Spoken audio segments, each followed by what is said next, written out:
dos Apóstolos, capítulo de número 2 e o verso 42, os amados encontraram, digam amém. E perseveravam na doutrina dos apóstolos, e na comunhão, e no partir do pão, e nas orações. Vamos recapitular? Atos dos Apóstolos, capítulo de número 2 e o verso 42 diz: e perseveravam na doutrina dos apóstolos, e na comunhão, e no partir do pão, e nas orações. Amém? Levante a tua mão, a Bíblia, para os céus e diga: Senhor Jesus. O mais forte que você puder, diga: Senhor Jesus, eu preciso ouvir o Senhor falar comigo. Diga: fala, Senhor, através da sua palavra. Podei-vos assentar, e aos que tiverem razões para serem gratos a Deus, aplaudam a Jesus e dê glória a Deus de vitória. Não é para mim não, é para Jesus. Vamos lá, bata palmas e dê glória a Deus. Vamos lá, os homens dando glória e as mulheres, aleluia. Adore o nome do Senhor, adore.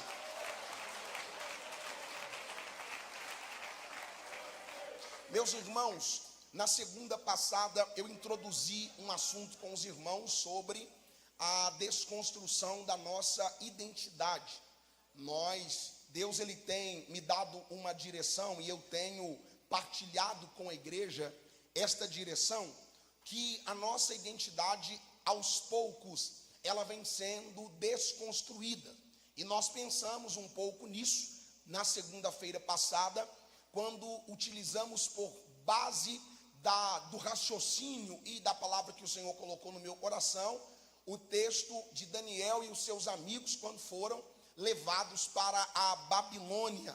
E nós mostramos ali no texto de Daniel as tentativas que foram feitas para fazê-los adentrar no processo de desconstrução da sua identidade. Só recapitulando antes de entrar no texto que lemos, para que todos se situem, na semana passada nós falamos sobre a mudança de nome que os seus amigos eles sofreram quando chegaram na Babilônia. É um processo de desconstrução. Até utilizamos como exemplo a mudanças de nomenclaturas que nós temos hoje presente dentro dos templos religiosos, alterando então a identidade genuína da igreja de Cristo. Tentaram também alterar o costume de Daniel e dos seus amigos. Como tentaram alterar o costume deles? Mudando o que eles estavam acostumados a comer, e também tentando mudar as suas companhias e as formas que eles se portavam diante do Deus de Israel. Graças a Deus, Daniel e os seus amigos se posicionaram dentro da Babilônia, não permitindo que a identidade deles fossem desconstruídas. Como essas duas tentativas foram tentativas frustradas e não foi possível desconstruir a identidade destes jovens que foram levados cativos para a Babilônia, a aposta foi aumentada. Foi então atacada a crença deles, e a proposta era que eles tivessem então a crença alterada. E nós vamos ver Daniel se recusando em fazer petição.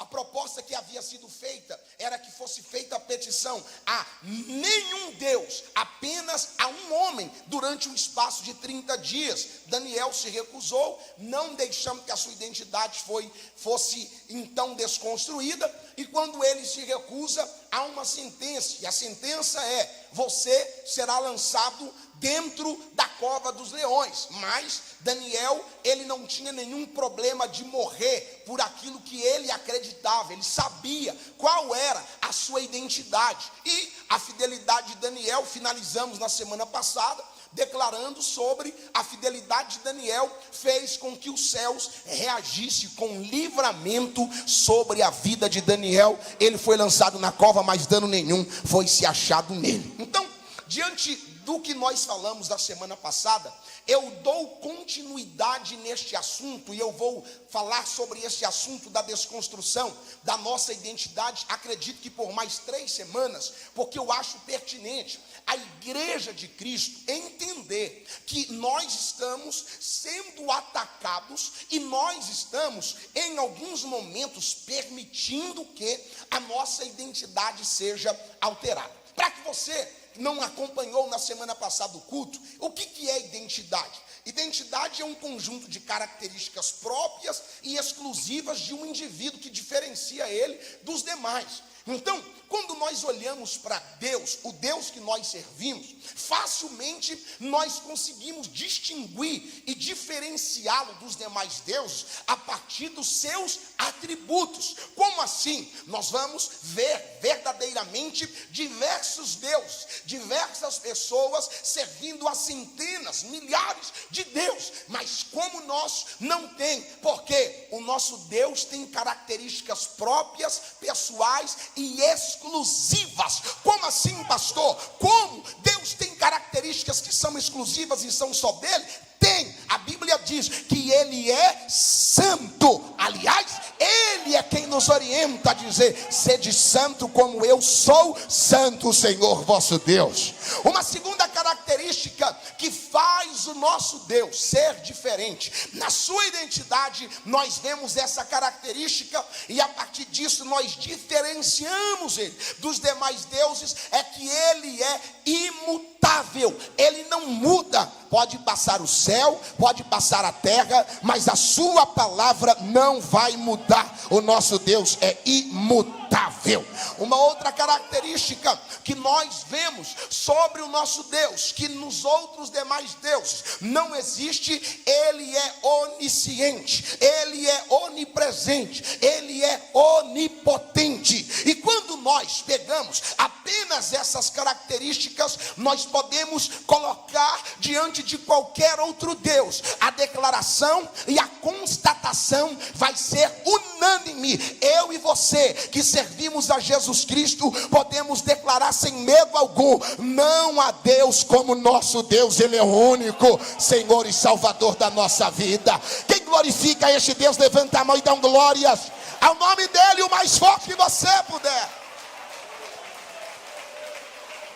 É necessário nós entendermos que a igreja de Cristo, a igreja, quando eu digo igreja, eu estou dizendo de um povo, uma assembleia, um organismo místico composto por todos os que pela fé aceitaram o sacrifício vicário de Cristo Jesus. Ele, quando estabeleceu a sua igreja, o intento, o propósito dele é de levar os salvos a adorarem a Deus, proclamando-o através da pregação do Santo Evangelho. E a igreja, ela é subdividida, ou nós podemos classificar teoricamente como no mínimo 2 classificações. Primeiro, a igreja divina, que alguns podem chamar de igreja invisível, e a igreja terrena, que outros vão chamar de igreja visível. A igreja invisível ou a igreja divina é aquela igreja que ela foi edificada pelo nosso Senhor e Salvador Jesus Cristo. Jesus Cristo, ele é a pedra que é o fundamento da igreja de Cristo. Então, a igreja de Jesus está fundamentada sobre ele. Ele mesmo quem diz: eu edificarei a minha igreja e as portas do inferno não prevalecerão contra a minha igreja. A igreja visível, agora, por sua vez, é a igreja terrena. A igreja composta por diversas pessoas, com diversos pensamentos, com diversas características. Quando nós nos reunimos em nome deste Deus, nós estamos aqui, nós somos a igreja terrena, a igreja visível. E esta igreja por si, ela tem consigo, carrega consigo características fundamentais. Nós temos uma identidade, e dentro da nossa identidade nós conseguimos perceber, ou nós conseguimos ver tudo que nos rege, tudo aquilo aquilo que deve ser a nossa conduta, o padrão moral, o padrão social, a forma que nós vamos viver, a forma que nós seremos identificados, está declarado na Bíblia Sagrada. E na identidade da igreja, a instituição divina, existe 2 pontos que eu consigo resumir a identidade da igreja e diferenciar ela de todas as coisas. A primeira identidade é um amor devotado a Deus. A Bíblia diz no Evangelho de Jesus, segundo escreveu Mateus, capítulo 22 e o verso 37: amarás o Senhor teu Deus de todo o teu coração e de toda a tua alma e de todo o teu pensamento. Então nós somos movidos, é da nossa identidade, amar a Deus sobre todas as coisas. Segundo ponto, que é parte da identidade da igreja, amar o próximo como a ti mesmo. A Bíblia nos orienta, a Bíblia nos adverte, a Bíblia evidencia isso como uma característica da identidade da igreja. Quer saber se é igreja de Jesus? Quer saber se está seguindo verdadeiramente a Jesus? É só você olhar esses 2 atributos. Primeiro, a identidade daqueles que são igreja de Jesus é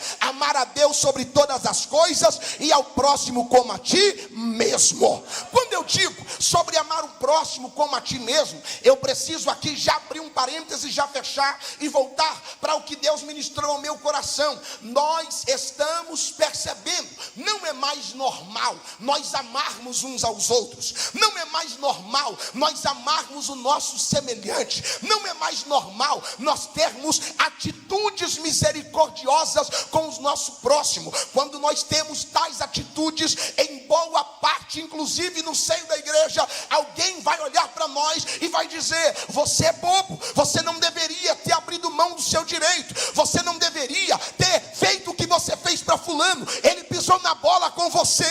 Mas eu amo não é porque é uma ordem para eu amar, eu amo não é porque o outro fez bem ou mal para mim, eu amo porque eu sou igreja de Cristo, está na minha identidade amar uns aos outros como Cristo nos amou. Quem pode dar glória a Deus por esta palavra? Glória a Deus.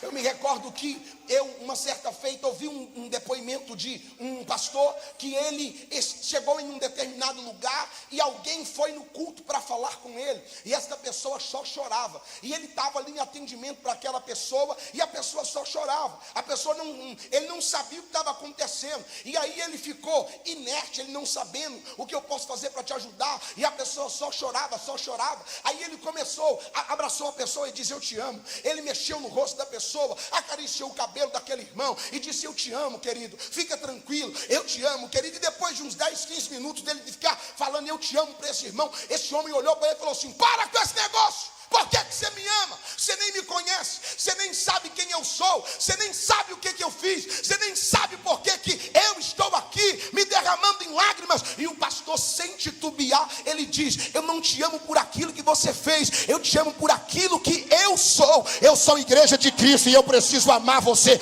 independente de qualquer circunstância. Segura na mão de quem está à tua direita, segura na mão de quem está à tua esquerda, segure firme na mão dele. Estão tentando desconstruir a nossa identidade e arrancar o amor do nosso coração pelo nosso semelhante. Estão tentando desconstruir a nossa identidade e arrancar a empatia que nós devemos ter pelos nossos semelhantes. Mas segure firme na mão de quem está do teu lado e diga para ele: eu vou te amar independente de qualquer coisa, eu vou te amar independente do seu pecado. Se você cair, eu vou estar aqui em amor para te ajudar a levantar, porque é da minha identidade amar o meu próximo como a mim mesmo.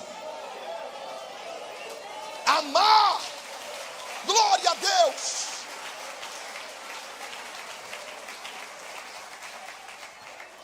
Volte para o texto. Nós identificamos aqui então claramente 2 características que vão diferenciar a igreja de Cristo. duas características da identidade da igreja, que vai fazer com que a igreja seja diferente de todos os demais grupos. Qual? Amar a Deus sobre todas as coisas e amar o próximo como a ti mesmo. No tempo 3, vamos todo mundo dizer: amar a Deus sobre todas as coisas e amar o próximo como a ti mesmo. Vamos lá, 1, 2, 3 e amar a Deus sobre todas as coisas, amar o próximo como a ti mesmo. Faz parte da identidade da igreja. Quando a igreja, ela age assim, é algo extraordinário. Irmão, você pode nunca ter percebido, mas você destrói qualquer confusão se você revelar o amor. Vou dizer de novo: você desfaz qualquer confusão se você revelar o amor. Porque quando você revela o amor, numa briga de marido e mulher, só precisa de evidenciar amor. Porque quando o amor é apresentado, a discussão termina. Porque o amor tudo sofre, tudo crê, tudo suporta, tudo espera. Só precisa amar. E eu quero dar um conselho para você: não estressa com esse irmão mais fraco que está do seu lado, não. Não precisa amaldiçoar ele. Ele não precisa ir embora da igreja, ele não precisa sair daqui, ele não tem que sair do grupo. Ele só precisa ser amado. Amor é a palavra que define a identidade da igreja. Aleluia.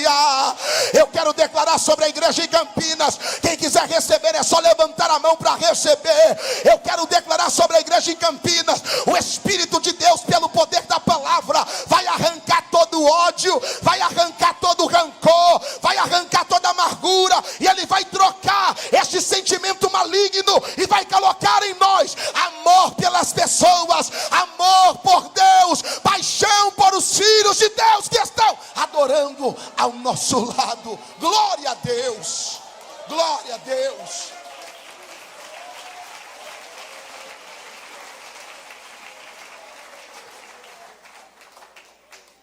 A igreja primitiva, eles não tinham dificuldade, eles não tinham problema nenhum em viver a sua verdadeira identidade. O texto que lemos diz que perseveravam na doutrina dos apóstolos e na comunhão e no partir do pão e nas orações. Olha como isso é interessante. Quando você compreende o partir do pão, e eu vou dizer aqui de maneira muito subjetiva, mas é claro que eles faziam a partilha de igual modo, para que ninguém passasse nenhuma necessidade. Eles tinham comunhão, inclusive no partir do pão. O que é isso? Se tem alguém com necessidade, eu vou em amor estender as mãos sobre a vida daquela pessoa. Se tem alguém que tem algo que eu preciso, eu vou estender as minhas mãos sobre ele. Se tem alguém que precise de oração, eu vou orar com aquela pessoa. Se tem alguém que precisa de um acompanhamento, eu vou acompanhar aquela pessoa. E eu quero declarar a vocês algo bastante curioso. Nós estamos sofrendo um processo de desconstrução da nossa identidade tão forte, que no seio da igreja é assustador falar que você ajudou alguém. No seio da igreja é assustador falar que você teve um ato de amor com alguém. A prova disso é quando alguém entre nós cai em pecado. A prova disso é quando alguém entre nós peca. É claro, eu não estou aqui passando a mão na cabeça de quem está em pecado, até porque eu parto do entendimento que quem está em pecado, ele está doente, e o fato dele estar doente, ele precisa de remédio, porque nós somos um corpo, e agora que nós somos o corpo de Cristo, se algum membro está doente e não for tratado, ele vai fazer com que todo o nosso corpo permaneça doente. Ele vai fazer com que todo o nosso corpo seja infectado com aquela doença. Então, quando alguém peca, nós precisamos recolhê-lo. Então, quando alguém peca, nós precisamos trabalhar junto com ele e colocar remédio naquela ferida. Nós não temos que matar ninguém, mas muito pelo contrário, ao invés de colocar remédio, boa parte das pessoas, quando alguém na igreja peca, é evidenciado ao ausência de amor que nós temos. Qual é a nossa postura? Muitos de nós apontam o dedo e diz: tá vendo? Eu sabia que ia acontecer isso. Tá vendo? Olha lá o que fulano fez. E alguns chegam até a dizer: é a mão de Deus que arrancou aquela pessoa de lá. Está pagando língua. E às vezes está mesmo, mas não compete a você. Este é um direito que Jesus Cristo não deu para você. A ordem que ele deu e faz parte da sua identidade é: amarás o Senhor teu Deus de todo o teu coração, e amarás ao teu próximo como a ti mesmo. Levanta a mão direita para o céu, levanta a mão esquerda também. Eu sei que não são todos que vão receber, mas os que querem, eu estou profetizando sobre a nossa vida. Deus vai colocar mais amor no teu coração. Deus vai colocar mais amor no teu coração. Você vai amar mais, meu filho. Você vai falar menos e vai amar mais. Você vai apontar menos e vai abraçar mais. Os que desejam isso, abre a tua boca para dar glórias ao Senhor. Ame. A nossa identidade é amar.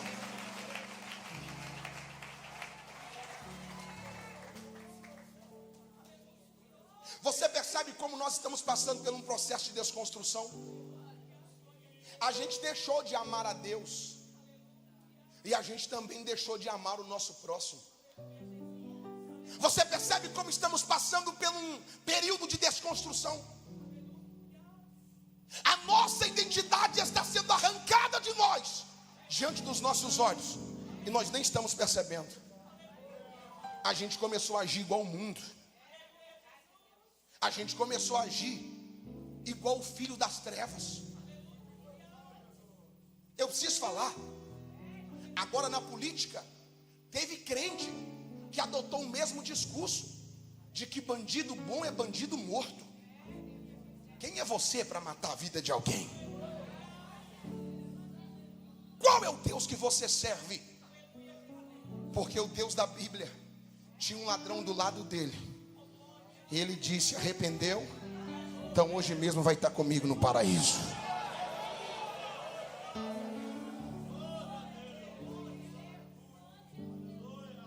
Você ama a Deus de verdade? Feche os teus olhos e responda para você. Você ama a Deus de verdade? Eu vou te dar 30 segundos para você pensar. A sua postura diz que você ama a Deus de verdade? A sua conduta diz que ama a Deus, que você ama a Deus de verdade? Ou você ama só aquilo que Ele pode te dar? Ou você ama só a posição que a liturgia do templo deu a você? Ou você ama só o seu título?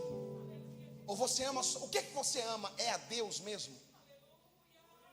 Segunda pergunta: você ama o seu próximo como a ti mesmo? A igreja está sendo tomada por um egoísmo desenfreado. A igreja está sendo tomada por um egocentrismo sem rumo, sem fim. Só que a gente se reúne toda semana, cantamos, adoramos, declaramos amor por Deus. Mas quando saímos do templo é o momento ideal. Quando nós saímos aqui das nossas 2 horas de culto, lá fora você vai ter a oportunidade de evidenciar o amor que você tem por Deus e pelo seu próximo. E muitos de nós não temos conseguido evidenciar este amor. Mas hoje o Espírito Santo está aqui e Ele está nos dizendo: eu vou te ajudar. Você vai amar a Deus sobre todas as coisas e o seu próximo como a ti mesmo. Eu vou declarar mais uma vez, que não foram todos que entenderam. Você vai amar a Deus sobre todas as coisas e o seu próximo como a ti mesmo. Glória. Vou declarar pela terceira vez, para ver se o terceiro crente entende e dá glória. Sairemos daqui amando a Deus sobre todas as coisas e ao próximo como a nós mesmos. Amor.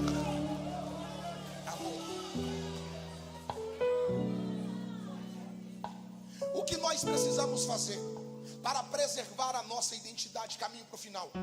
Nós precisamos pregar a palavra de Deus e ensinar o evangelho de Cristo Jesus pastores, pregadores que estão aqui, nós não temos a responsabilidade de trazer autoajuda para as pessoas. Não, eu preciso dizer isso. Você só precisa ensinar o evangelho de Jesus Cristo. Vou repetir, por mais simples que seja a sua pregação, não precisa inventar nada. Apenas pegue as sagradas escrituras, aplique o evangelho do Senhor e Ele se encarregará de fazer o resto. Sabe qual é o nosso maior defeito? Sabe qual é o nosso maior problema? Ontem eu estava vindo de São Paulo e eu estava conversando com um jovem fotógrafo e ele me disse algo bastante interessante. Existe a possibilidade de se modernizar sem se contaminar. E nós estávamos falando de uma aplicação profissional. Você pode modernizar sem perder a sua essência. Você pode modernizar sem perder a sua identidade, sem perder a sua origem, sem perder as suas raízes. Qual é a dificuldade deste século? Que nós queremos a modernização, mas nós também estamos aceitando a contaminação. Eu sei que é difícil para o evangélico de hoje, eu sei que é difícil para os cristãos de hoje. Quando você fala da simplicidade do evangelho, eles não suportam. Eu sei que muitos de nós temos acessos a tantas informações e nós queremos falar palavras bem trabalhadas, ter um português rebuscado, e eu não sou contrário com nada disso. Toda modernização é benéfica, entre aspas, quando ela vem para glorificar o Senhor, ela traz consigo alguns benefícios. Só que nós precisamos entender a simplicidade do evangelho. Nós não precisamos de muito aparato não, irmão. Nós precisamos só reconhecer que Jesus ele salva, que Jesus ele liberta, que Jesus é o Senhor da nossa vida, que Ele precisa ser louvado. Só isso que a gente precisa.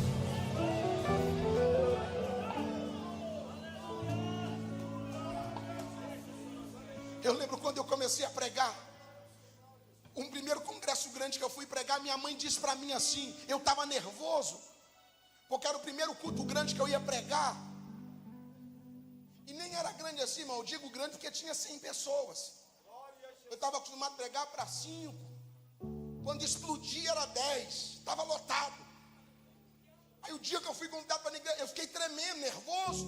Minha mãe falou uma palavra comigo que eu nunca esqueci. Não inventa nada.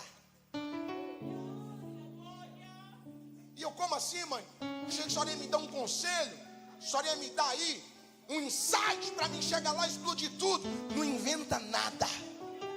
Se Jesus te der só 5 minutos para falar, fala 5 minutos, entrega a palavra e vai embora. Mas não inventa nada. Levanta a mão direita para o céu. Aleluia. Alamaria clama xandaraia.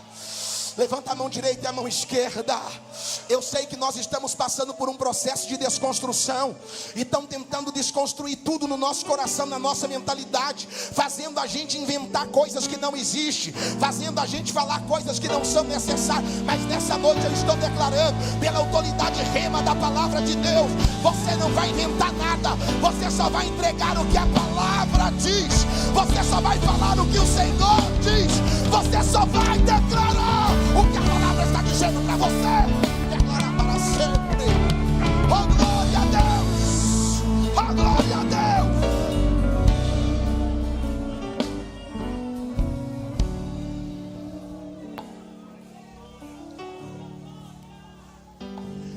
Nós vamos preservar a nossa identidade quando nós pregarmos o puro e verdadeiro evangelho. Nós vamos preservar a nossa identidade quando todas as pessoas à nossa volta, elas perceberem amor verdadeiro por Cristo e pelo nosso próximo. Nós vamos preservar a nossa identidade quando nós começarmos a defender a nossa fé. Não é fazer aquelas discussões filosóficas que não vai levar a você a lugar nenhum, mas é com amor, com respeito, com mansidão, você apresentar para todas as pessoas que tentarem contrapor a sua fé: olha, eu respeito o que você está dizendo, mas eu sirvo um Cristo que verteu o teu sangue na cruz do Calvário e perdoou a minha vida de todos os pecados. Oh glória a Deus. Eu finalizo dizendo a vocês alguns perigos que nós temos ao perder a nossa identidade.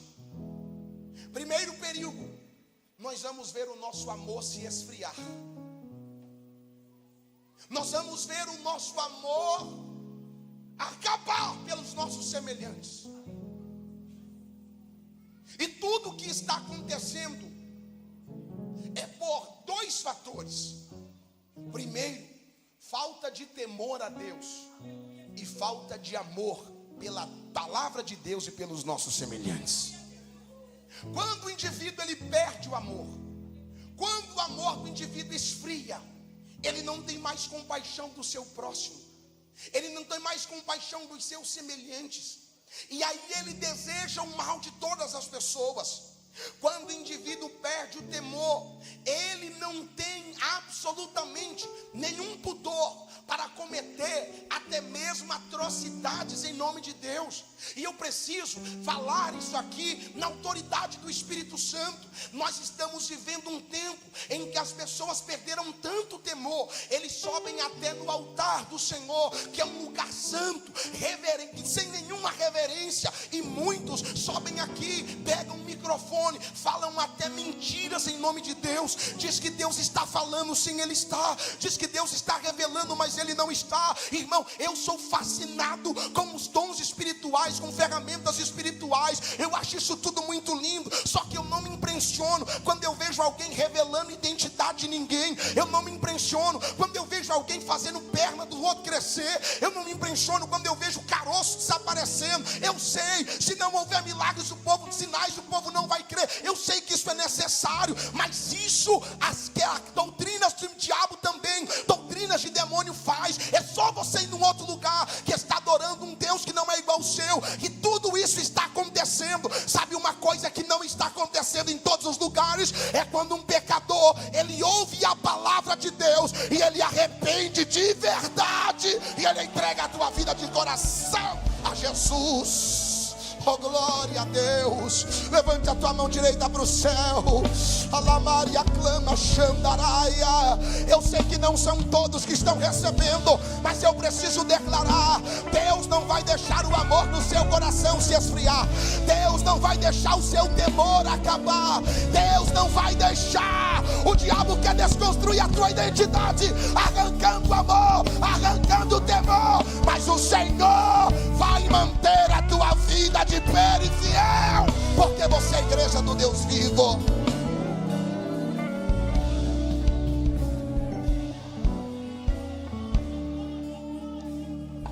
Primeiro, esfriamento do amor. Segundo, a perda do temor. Terceiro, perda da humildade. Quando nós começamos a perder a humildade, nós estamos claramente vivendo o desconstruir da nossa identidade.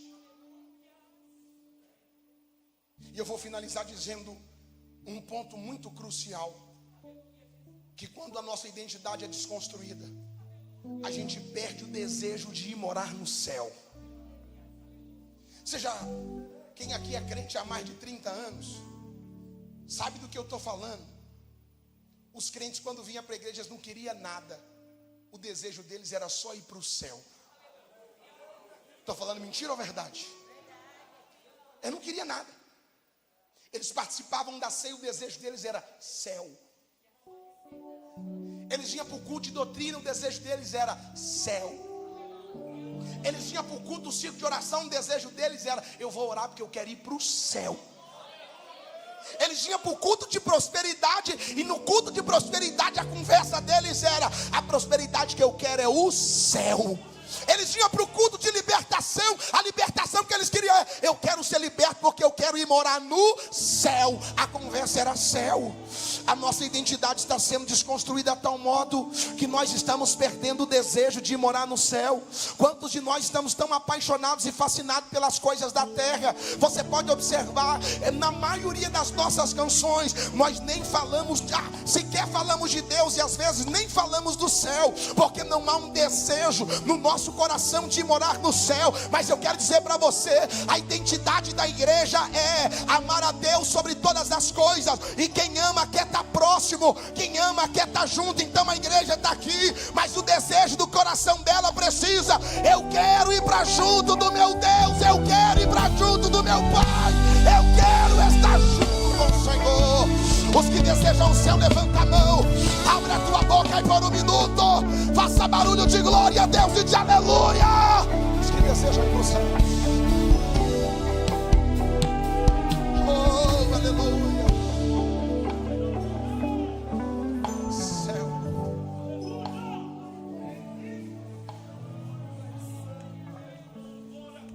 Vou dizer 3 coisas e finalizo agora. Você não pode deixar que desconstrua a sua identidade. Você precisa amar a Deus sobre todas as coisas. Você precisa amar o seu próximo como a ti mesmo. E você precisa ter desejo de ir morar no céu. Pastor, mas está todo mundo da minha volta fuzilando fulano de tal porque ele fez isso. A sua identidade não é para fuzilar ninguém. A sua identidade é para amar aqueles que estão à sua volta. O porquê que muitos têm afastado da igreja? Porque a igreja tem fugido do seu propósito de amar ao próximo como a ti mesmo. O porquê que muitos têm afastado da igreja? Está faltando amor em nosso meio. E quando eu digo que está faltando amor, eu não estou dizendo que tem que passar a mão na cabeça de quem pecou, não, irmão. O pecado você reage com ele na pancada mesmo. Mas você dá pancada é no pecado, não no indivíduo. Você arrebenta é com o pecado, mas o indivíduo você fala: você pecou, mas vem cá, tem o sangue de Jesus Cristo que foi vertido na cruz do Calvário pela tua vida. Você será restaurado pelo poder do sangue de Cristo. Você que deseja ter amor no seu coração, fica de pé no teu lugar com a sua mão levantada. Oh glória. Segura na mão de quem está do teu lado, fecha os teus olhos.